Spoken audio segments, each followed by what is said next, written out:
Well, I made it to my area. I just tried to make a video on my phone. It's not working. But I don't know. Apparently there's too much storage on there. So I don't know how well this thing works. It's the Van Top Moment 4. The last couple of videos that I've made with it, I couldn't hear any sound on it. I don't know if there's like a setting for that, or maybe when I get home, I don't know. My stepson Ethan, he'll figure it out. Ethan, please figure it out. I don't know what the hell's going on. I just want to make videos and the volume's not there. So anyway, just to catch everybody up. So I'm in the Moose River Plains. I got in here at about 5:30 last night. I camped in like a pull-off trailhead area. I camped there for the night. It was getting dark. I had to eat dinner. I really didn't want to be setting my tent up in the dark. I still ended up setting it up in the dark. You know, the stove, my bed, all my gear. I couldn't make videos. I was very, very stressed for time. So I got all that done. Woke up in the morning. I slept great. I actually stayed very warm. Yeah, I left there. I drove to town, which is 17 miles from that spot. It was 17 miles to the nearest town, which was Indian Lake. Got gas there. Came back to the area. There's like a campground, ranger station. Signed in. Came into the Moose River Plains area. Drove for an hour, roughly an hour, before I found a ranger. And I stopped him, talked to him for a little bit, because I don't really know the area. I'm not from here. I'm from southern zone, so not really the Adirondack region. I've been here a few times and I love it, but I talked to him. I really want to hunt this area called the Bear Pond area, or well, Bear Pond. There's a Bear Pond walking trail, and it looked secluded, and the park ranger said, yeah, it's a great place. It is secluded. He kind of gave me like an idea of where to go, and I headed in that direction. It took me nearly another hour to find it. I'm way back in the woods. Yes, I am at a designated campsite. I really wanted to pack my stuff in, like, 5-6 miles, like I said I was going to do, but it's really not that bad. I don't have GPS. My GPS isn't working at all. I have Onyx Hunt and a bunch of apps and plus GPS. None of that is working. Anything with satellite or that takes some kind of service doesn't work out here. So I found the area, and I'm at the Moose River Plains Bear Pond area. Why they call it Bear Pond, I don't know. Maybe there's bears here. I hope so. So I've got my stove all set up. I just ate some lunch. I made a ramen bomb. Those of you that don't know what it is, it's ramen soup with excuse me, tuna, spam. You can put beef jerky in it, sausage. You just throw a whole bunch of crap in there. Fry it up, stir it up, eat it. Wasn't too bad. Wasn't great, but it wasn't bad. It was filling. That's the outhouse, obviously my tent. This is the Guide Gear 10x10. I love it. I'll probably buy another one because this one's getting pretty bad. My wife's going to kill me, but I actually burnt holes through it. Not because of sparks, not because the stovepipe is so close. Everything is super wet. And when it's super wet, it doesn't burn. So, like a genius, let me show you what I bought, because I thought I was being smart. So, this stuff, yeah, don't put that in your stove. I couldn't get my fire going. And I was really cold, and I just really wanted a fire. So like a genius, I put some in the stove, and it seemed to work all right, except it singed half the hair off my face, all the hair off my hand. So once the fire was kind of sort of going, I had this brilliant idea to squirt a little bit in there, and when I did the second squirt, it blew back into the bottle. The bottle expanded, and then it blew through my tent.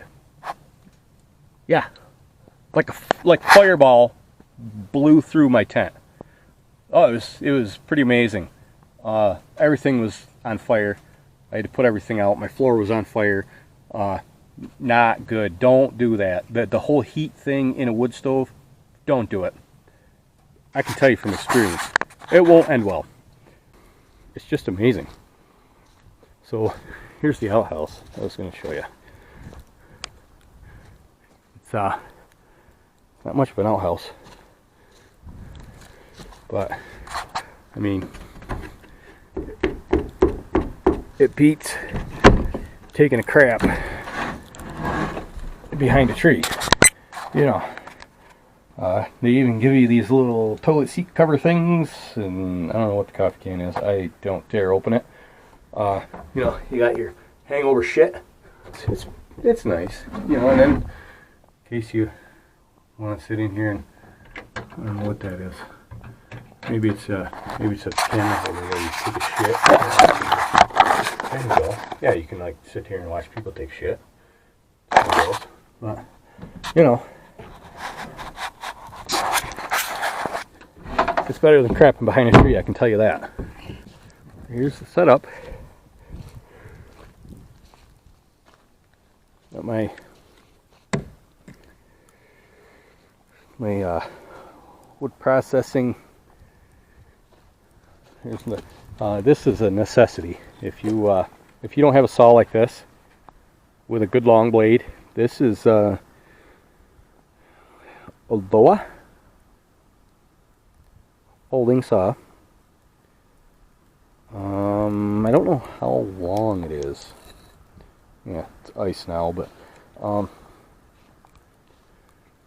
anyway, if you don't have a saw like that, don't come up here. That thing was like literally like $7. I really like it. It cuts through wood insanely fast.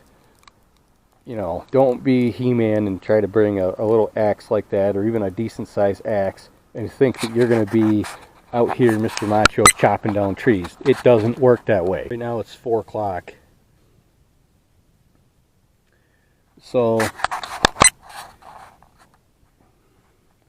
don't know if you can see that. That's in Lake Pleasant. That is like 40-ish miles south of here. Feels like 21. So I don't know what it is here. It's cold, but not super cold. I would say it's probably still in the 20s. Not that bad. Good for hunting, you know. And it's 4 o'clock now. It'll be dark in another hour, so I should either go hunting or cook something or do something instead of make videos. Oh, shout out to Ethan at Dino Ches on YouTube. Look him up, like, subscribe. He's super cool. He's my editor man. He's going to be doing all my editing because I don't know how to do any of that crap. I don't usually make YouTube videos. I'm really only doing this one so that my wife can see everything, and Ethan and my kids, you know, they can all see what I'm doing, how I'm doing it, and that I'm okay. Since I can't get a hold of them on the phone, you know, I just want them to know that I'm okay. I'm doing all right. Here's the weather. You know, you can see it out there. It's cold, but I'm alive, and I will see you when I get home. Love you and miss you, wife, and all my kids.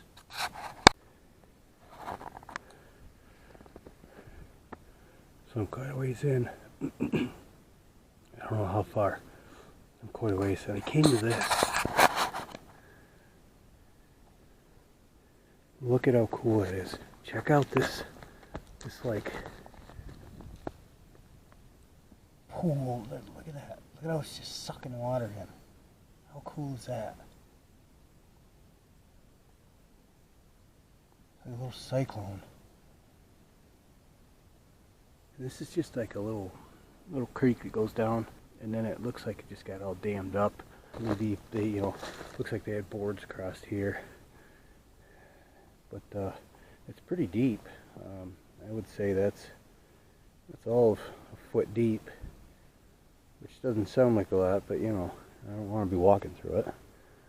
I just thought that was really cool. I don't know where the water's going, but it's going somewhere. It's going down. There's the trail. I gotta go up there. I don't know how far I am, but quite a ways in. Hello wife. Hello kids. Hello YouTube. It's the morning. It's Friday morning. I don't even know what time it is. It's 7:46. I've been up since 3 o'clock this morning. I knew Friday was going to be colder than the rest of the days. I guess I didn't realize how cold it really was going to be. It is way into the negatives and considerably colder. At 3 o'clock in the morning, it was just bitter, unbelievable cold. So I played on my phone a little bit last night. I didn't eat dinner, stoked the stove, just kind of hung out. And at like 5:30, 6 o'clock, maybe even 6:30, I just said to hell with it and got in bed. It was nice and warm, stove was going, felt great. I fell asleep. I woke up at 7:30. The stove was kind of sort of still going. There was a few coals left, not many, and I threw some wood on the fire. It kind of smoldered in there for a while. I fell back asleep, woke back up at 10. Stove was completely out. Decided that I wouldn't restoke it, that I'd be okay, and I had the vent shut and pretty much the tent pretty closed up. So I fell back asleep, and I just kept waking up every hour on the hour.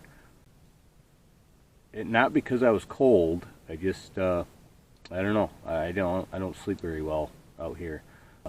So at 3 o'clock, I woke up frozen. I mean, absolutely, completely frozen. My legs were just frozen. My feet were cold. The inside of the tent was completely covered in frost. The stove, believe it or not, the stove was covered in frost. My blanket had frost on it. Just everything. It was so bitter cold. So I laid there thinking, man, I don't really want to get up because I'm just, I was inside my sleeping bag, and I knew if I got up, I was going to be even colder. And the cold it bit you hard. I had ice on my mustache from the condensation of breathing all night. Just incredibly cold. If I had to take a guess, -15 Fahrenheit, cold. The weather report was claiming a -5 with a -10. It feels like -10, but I'm pretty sure it got colder than that. Very cold. So I got up. I got the stove going as fast as I could. Thank God it didn't take too long. I had some papers in the truck. That really helped. I had some birch bark. Big lifesaver. Birch bark is amazing. That stuff burns like plastic. I mean, the resin in it it burns. It burns hot, and it burns actually for quite a long time. Long enough that it'll burn up a good piece of wood. Yeah, I basically have just been kind of sitting here hanging out, waiting for daylight. It's finally daylight enough that I can see real well. I haven't cooked anything yet. Yeah, so just been sitting here stoking the stove. I'm almost out of wood, but today I'm planning on packing up today. I'm not really sure what time, possibly whenever my wood's burned up. I got 3 pieces left, and the stove is going pretty good, but I got some water here. That was frozen solid this morning, so I'm just kind of keeping that warm. Anything that you leave away from the stove, you know, out near the walls. My bag actually has frost on it.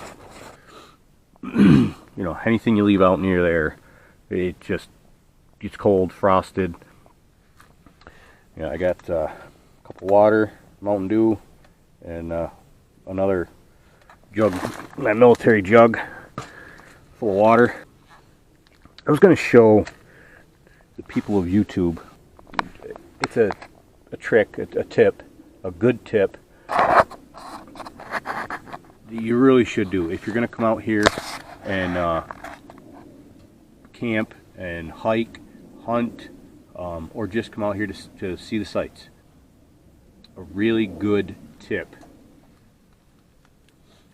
is to put your name, your phone number, an emergency contact, your address, and all your information on your gear. You know, God forbid if something does happen, say you fall down, break your leg, break your ankle, you're 5 miles out, you can't, there's no service up here. It's not like you're just going to call for help. There's no service.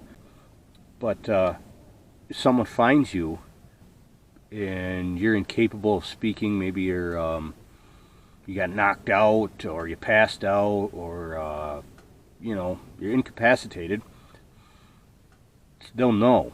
You know, if you put your name in here's my bag, and that's got all my information on it. In case of emergency, call my wife.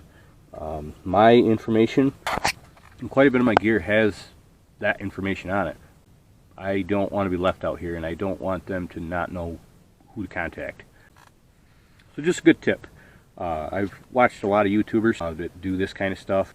Joe Robinette and Mega Woods Walker, and there's a few others. There's a whole bunch of them, but they don't have anything on. I mean, if something was to happen,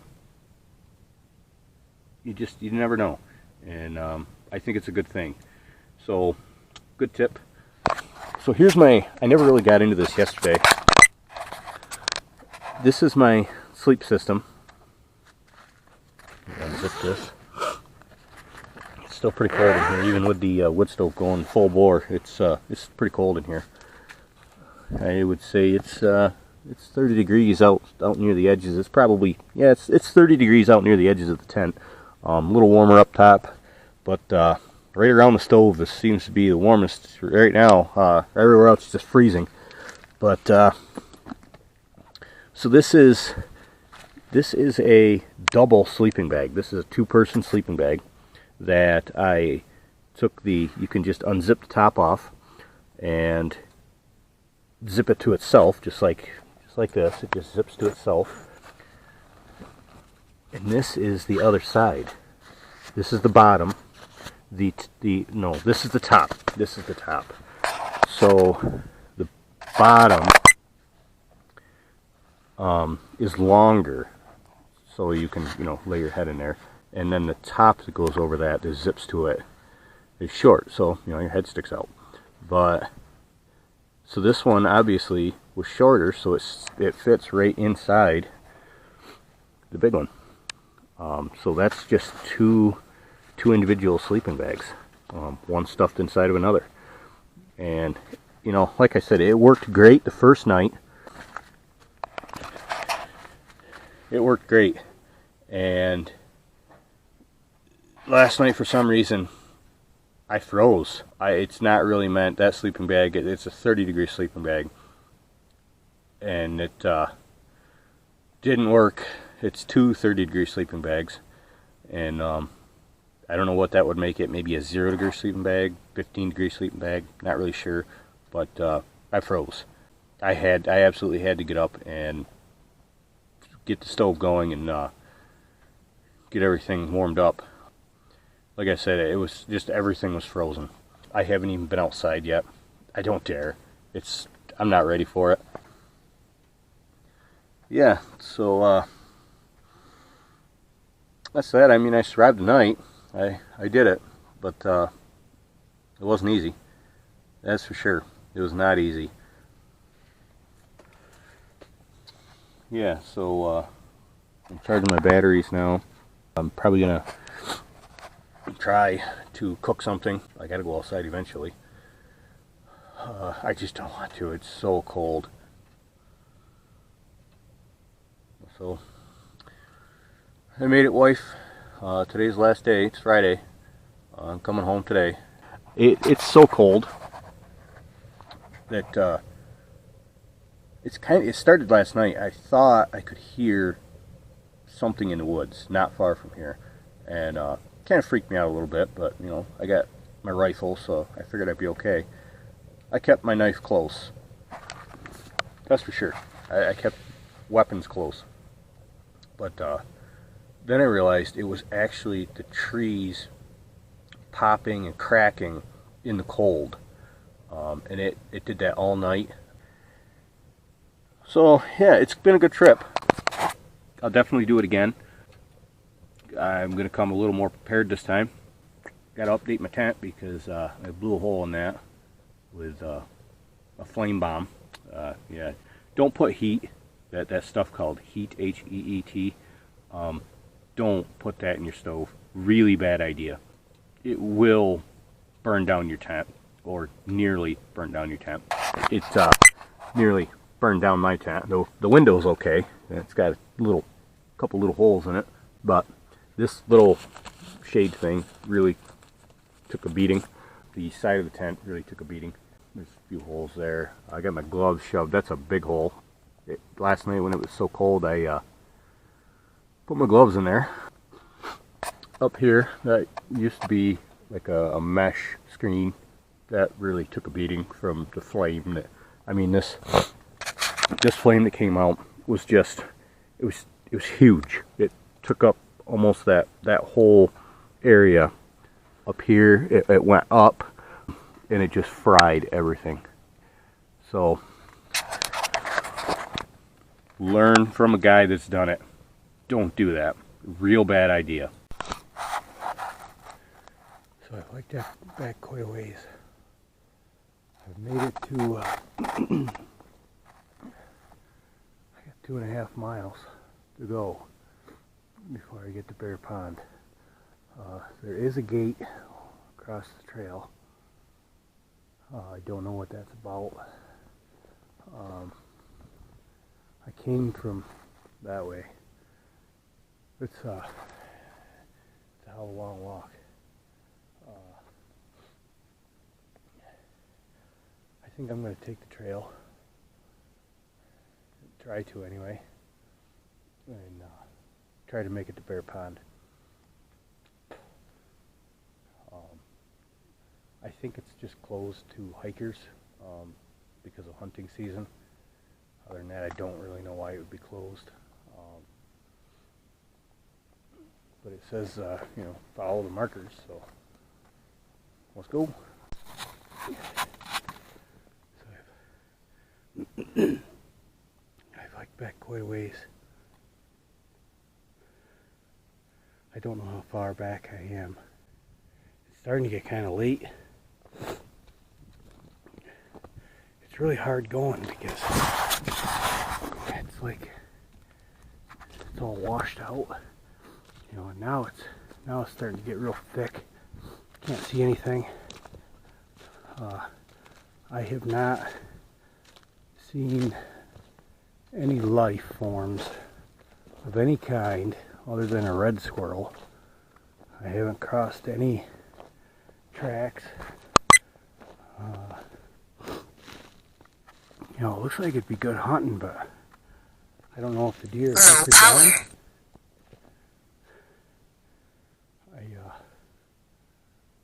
I don't know.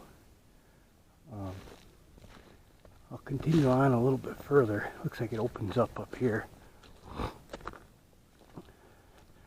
I don't see any deer sign.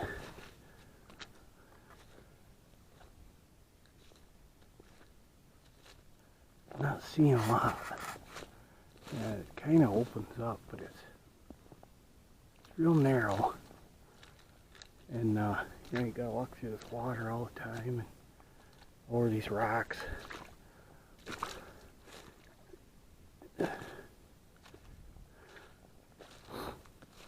I know I'm back quite a ways. That's a hell of a hike back to the truck.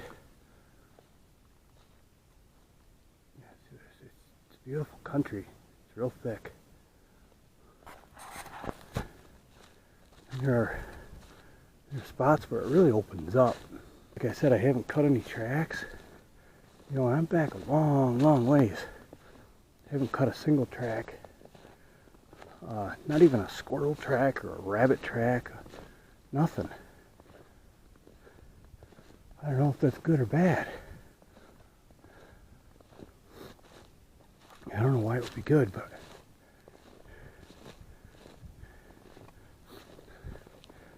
there was somebody else that walked through here earlier. I don't think they made it this far. I haven't seen his tracks in quite a ways. I've made it quite far back. It opens up pretty good, but you still can't see very far. I mean, an 80-yard shot would be a pretty long shot in here. Unless they were standing on this trail, and then maybe you'd have a 100-yard shot, but it's looking a lot to me like I should have brought my shotgun, because you know, brush gun, 308, which is what I have today, is you know, it's not bad. It's a good deer round, but I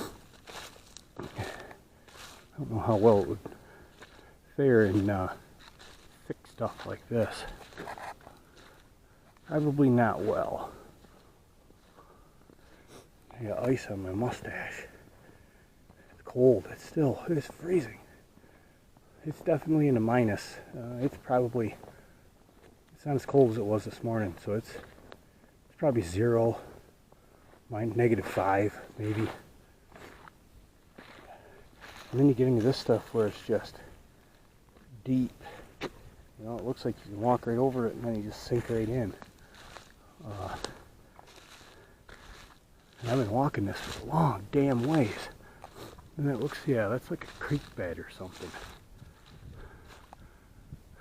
You can't see anything in here. You know, even if there was a deer in here, well, if there was a deer 50 yards up there, I wouldn't be able to see it. There's no way.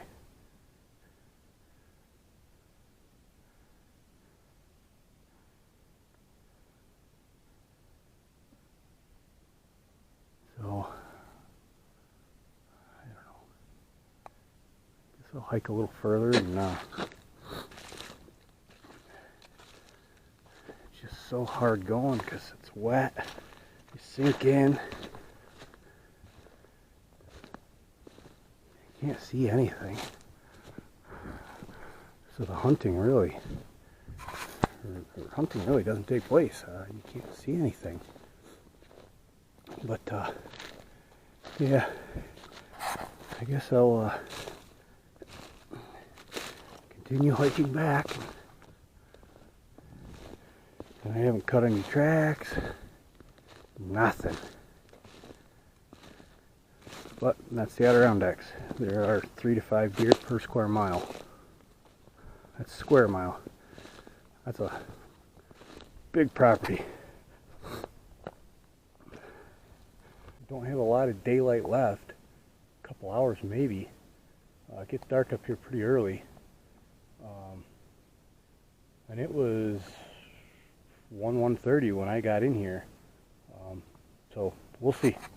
We'll see you then. So I think I'm going to turn around. It just keeps going higher and higher and higher and higher. I've hiked a long ways. I'm thirsty as hell. Low power. I got low power battery. I gotta get back to my truck. Get some water.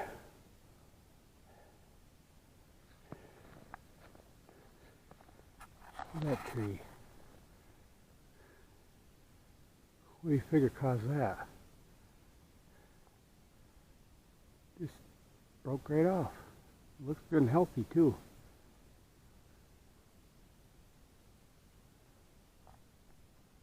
Really strange. And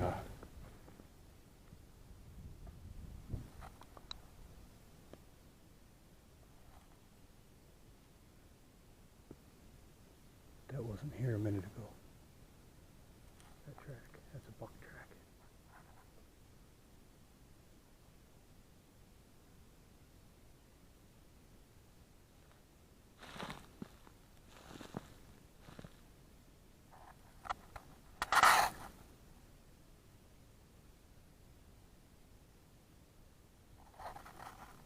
I'm going to see if I can find him. I was just standing right there.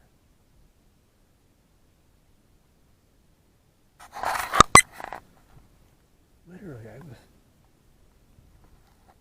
30 yards up. That deer ran right behind me.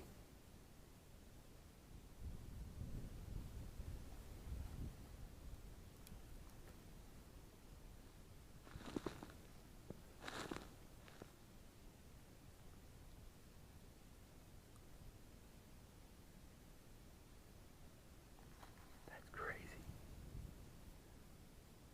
I was 30 yards up the trail.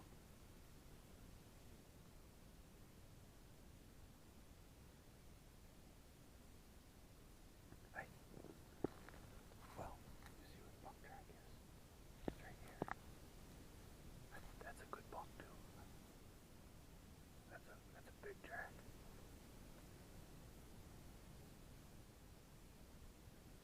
But you see where the track is?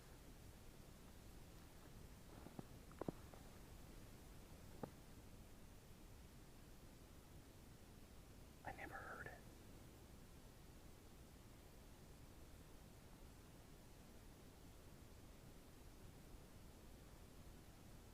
I thought I heard something, but okay, so right there's a buck track. 30 yards away. And I never heard it. I never heard him go through. I was walking up that way. That's amazing. I'm not a crappy hunter. I'm gonna circle around and see if I can't find him. He couldn't have gone far. But maybe he went down and took a left. I don't know. We'll see. I'll be back. Low power. Low power. So I tracked that buck for a little ways. I was hoping that he would go down and go left. He didn't. He kind of went Kenny corner left. And then he's headed for the mountain. And he went up the ridge, down the ridge, up another ridge. And as far as I could tell, he wasn't slowing down. And it's got to be 3 o'clock. And I got a good another hour walk back to the truck. And then another hour drive out of here. And then another 4.5 hour drive home. I did tracking through some of this stuff here, but I didn't get video of it because I got low power battery. So maybe I'll cut another track or come to another clearing and see him. Maybe he could have circled back around. They typically run the same areas, so maybe he's just cutting a circle around me. I don't really know. Hard telling, not knowing. But I'm back in these thick pines, so I figured I'd fire up the video because I can't see anything anyway. And update you on the ghost buck. We'll name him the ghost buck. I can't believe that I was 30 yards away up this trail. I never saw him. Never heard him. I turned around to walk back to the truck, fired the video up, and bam! There. It's quite amazing. That's what these Adirondack bucks do. They're very elusive. That's why not a lot of them get killed. They're smart, they're big. They run these mountains. They run these mountains all day, every day. They're smart. You know, they know where the food sources are. And they're survivors. That is for sure. They are survivors. They are a lot tougher than I am, that's for damn sure. I've only been up here 2 days and I'm ready to go home.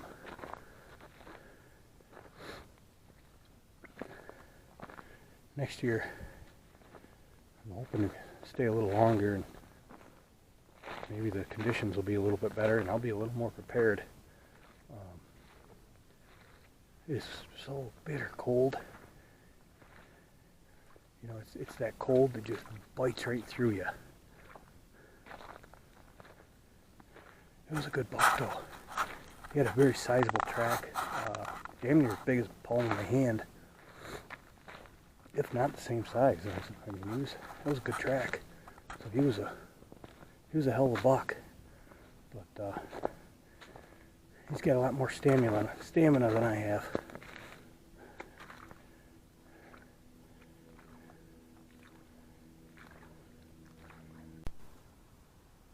I'm back, everyone. I'm going to do a review. I don't really like doing these, but I've noticed a couple other YouTubers that use the Sawyer filter system. This is the Sawyer Mini. Their bag blows out. Yes, it does say squeeze water filtration system. Don't squeeze the bag. Really, it's a gravity flow kind of thing. Let me show you. It's not fast. You're going to have to be patient. But so what you do is you just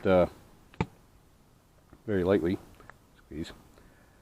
But you just take your top off. It's kind of hard one-handed, but you just let it go. See how easy that is? It's slow, absolutely, it's slow. But you don't have a broken water thing, a little water bladder. Don't squeeze them. It's just a tiny little bag, you know, and it's just kind of melted onto this plastic piece that your filter screws onto. So I recommend one of these. I really like it. It's suited this trip amazingly well. The water tastes great. There's no weird flavors. And I've been getting my water right from the creek, which is about 200 yards out that way. No problem whatsoever. Just don't squeeze them. I've seen a lot of other guys in their videos. They squeeze them and the bag bursts. Wow. Yes, it does say squeeze water filtration system, but don't squeeze the bag. It's more or less a gravity feed system, and it'll gravity feed this bag completely dry. It works amazingly well. It's a great system, but again, don't squeeze the bag. You don't have to. It just comes out like that.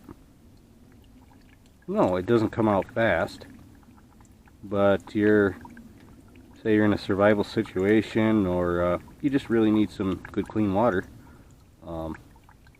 Patience, you know, it only takes 2 or 3 minutes to fill. That's a big cup. That's just a cup from home. See, it comes right up.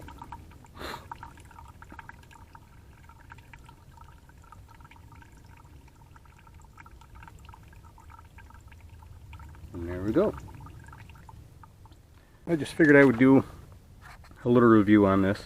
You know, no, it's not super fast. But, you know, even if you went with the water tablets, it takes, I can't remember, it was crazy a long time before you can actually drink the water. This, you can drink it right out of that. And I have been. I'm not dead yet, so that's my review. I guess while I'm in the process of doing reviews, let's do another one. Just because. It's towards the end of my trip, and I've used pretty much everything. This is the TMS survival wood stove. It's good size. You can fit a pretty good size log in that. The pipe, super thick walled pipe. Oh, one thing that not a lot of people mention about this stove. It's a little cheaply built. I mean, this door is just chintzy. I mean, you see how it's really small, thin walled. You know, it's crappy, chintzy. A lot of guys, their hinges break. Well, you can see what holds the hinge on. It's just tiny little tack welds. Be gentle with it, and it'll last. My latch, they're right there. There was a latch that went there, and kind of went behind this. Put a different latch on. The latch sucks. This used to be a round thing here. Screw fell out. It fell off. It's been working just fine. Yes, it burns really fast with it wide open, but you know, whatever. For this kind of situation, it's not bad. There is, I don't know if I can get a shot of this. This is one thing that not a lot of people show you. There is, right there, that's another vent. And as you can see, my floor is burned. So my wife and I have used this a couple of times. And that vent was open the first couple of times we used it. And I didn't know. Nobody really said anything, and it's not, I don't look underneath the stove. I'm sure you won't either. And the vent got left open. It let coals down through the bottom. It burned extremely fast. So if you get this stove, this is the TMS survival wood stove, definitely make sure that that bottom vent is closed. And you know, once the stove is going, you're not going to be able to open it. I don't even know why it's there. But you know, great little stove. One thing, again, the one thing that a lot of guys, a lot of people on YouTube that don't tell you, because a lot of them get it, you know, they do their burn, like, oh, it's a great stove. Well, I've used this a lot, as you can see. And there's a screen. That is your spark arrestor. Chop that screen out immediately. Don't use the stove with that screen in it. I used it with my kids in this tent. After I got everything set up, I just wanted to make sure it was going to work. This was like middle of February. It was freezing out, in the negatives. We slept in it, and the wood that I was burning was apparently full of creosote and crappy wood, and it actually filled that screen full. And then I had no draft, so all the smoke was coming into the tent, and I couldn't figure out why. I thought something was plugged in the pipe. I didn't really know. Thank God we were just outside my front door and my front lawn. I just packed everybody up. We went inside. I took the stove out of the tent, and that's when I figured out there's a screen at the top, and the screen was completely full of creosote, black sticky tarry stuff, and it just packed it right full. The screen comes out super easy. You just I just used a pair of side cutters and cut all the way around it, took the screen out. You don't have a spark arrestor. I'm sure you could build one, but I haven't had any problems. For the most part, this thing goes pretty good, and not a lot of sparks come out the top. And the ones that do kind of blow away. You know, maybe on a calm day, you might get a spark here or there, but there's like a little cap that goes on the top. Cap is like spot welded. These little feet are spot welded to the top of that pipe, and what I did was just kind of bent them in. They didn't break them. Don't bend them in really far. You don't have to. Just enough so that it fits right inside your pipe, like that. Just a little rain guard, but so far that's worked pretty good for the spark arrestor and keep the rain out, keep snow out. Works just great. But that's one thing that a lot of YouTubers that I've seen, they've done the review on this exact stove, don't tell you. They're not telling you that part. You know, they get the stove, like, oh, it looks great. They burn 1 or 2 burns through it, and it's like, oh, it works awesome. Well, when you're out here, it's not going to work so awesome when that thing is plugged up solid. So, just a review and a tip, if you're going to buy that stove, definitely chop that little screen out of there and put your little cap back on. You're good to go. And while I'm in the business of doing reviews, I'm going to do a whole bunch of them. So let's go do a review on these two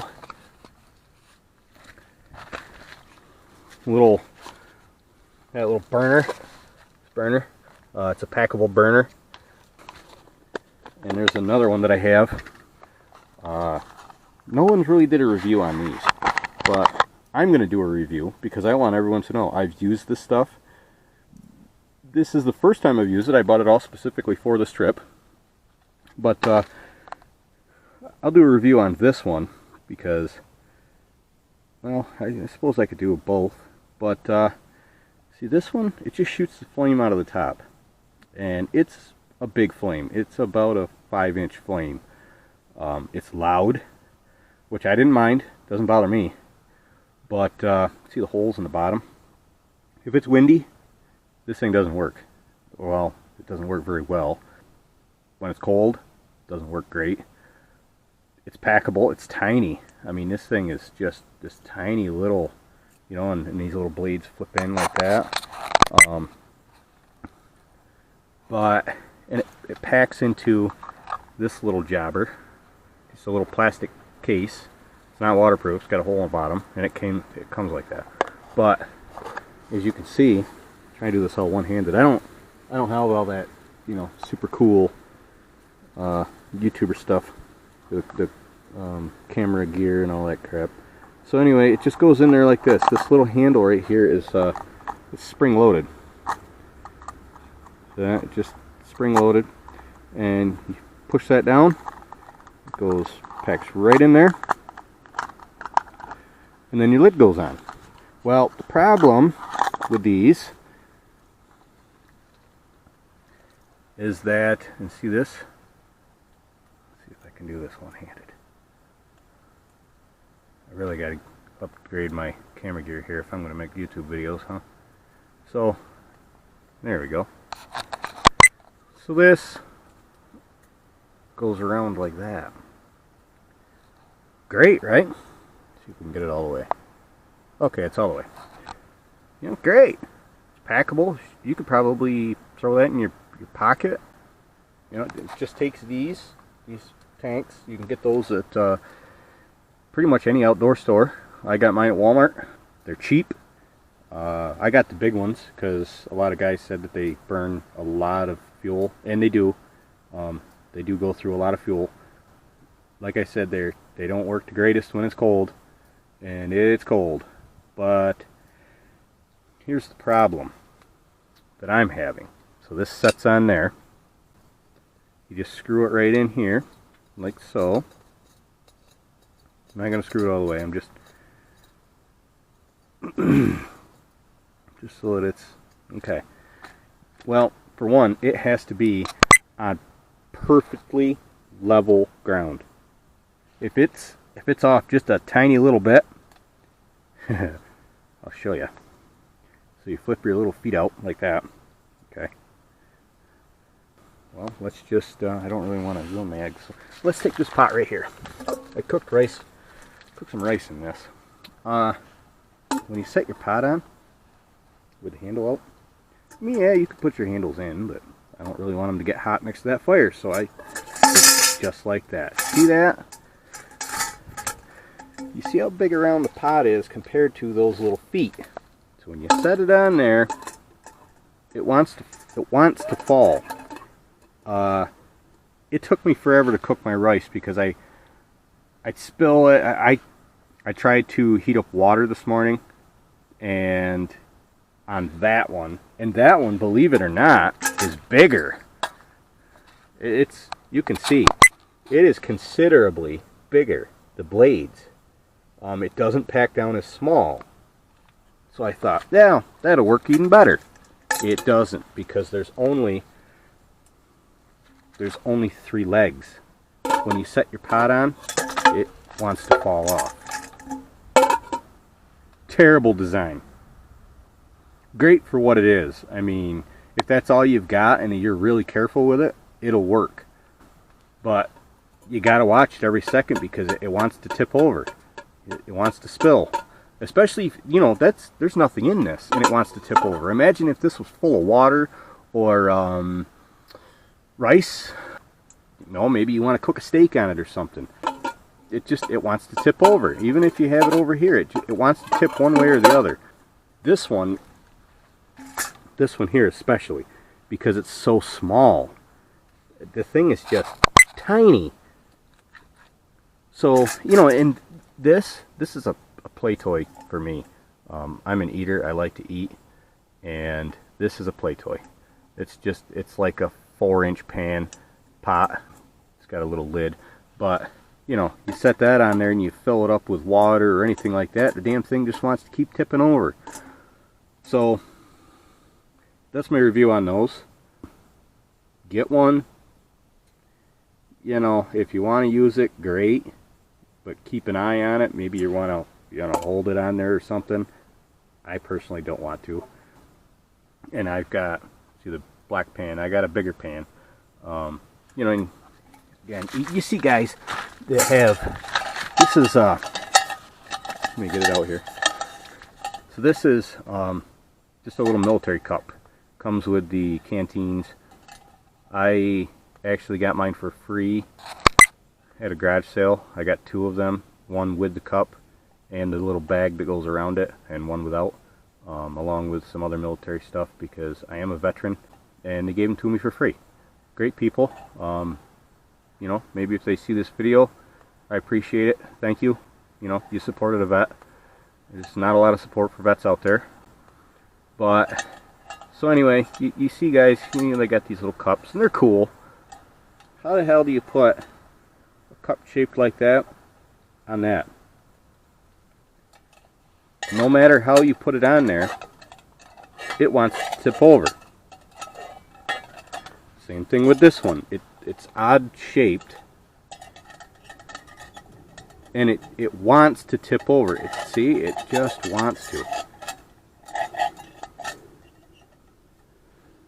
And that's, again, there's no water in that. So imagine if there was water in it. It would be even more top heavy and more tippy. So I don't, you know, I would definitely suggest buying a small one like this, just because it is small, it's packable, and these canisters come in smaller. You know, we'll see that line in the bottom. They come like this big, which, you know, that's packable. You can throw that in a backpack. It doesn't weigh a whole lot. The reviews that I do, I won't review anything that I haven't tried. Excuse me. That I haven't tried, tested, and you know, I'm not gonna go buy a new tent and get it home, set it up in my yard, and go, yeah, it's a really nice tent, I think you should buy one. Why? You've never used it. So anything that I show you is going to be because I've used it, and I either like it or I don't like it. It is raw footage. Whether you like that or not, I don't care. Don't watch my videos, watch them. It doesn't bother me. I'm not out to be world famous in my videos. I'm just here to show you and document everything that I do, especially in the Adirondacks and hunting, camping, hot tenting. I do a little bit of hot tenting with my wife. I'll see what I can do about making more videos, but help me out by liking, subscribing, sharing if that's what you're into. I've never shared a video. I don't even know how. Oh, here we go. We're at the ranger station. Excellent. Okay, that's 16.5 miles, hour and 14 minutes. We'll pause it. So what do we got? You are here. Cedar River Road, we ran that up.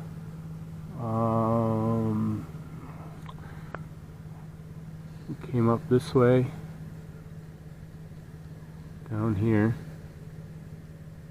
turned right, and then this is there's a sharp corner right here. We went down that and up around this circle. I was actually camped. I think it was that campsite right there, number 74. And then Bear Pond. I must have been somewhere in this area, which, you know, if you look at that, that's I was quite a ways out into the Adirondacks. You're a long ways in, and it took an hour to drive from there to there at 13 miles an hour. So let's oh, here we go. 22-mile drive between its two entrances, 79,000 acres, largest block of remote Adirondack land that is readily accessible to motor vehicle. Pretty amazing. River Plains. So let's check out what do we got. Looks like they started a new one. I'm on the back right here. Okay, so a couple guys have checked in. So let's check out. Today is 11/8, right? Yeah, 11/8.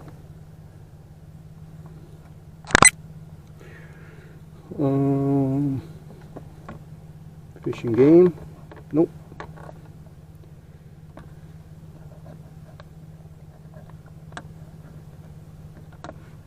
Give him a little note, thank you. And we're good. All checked out.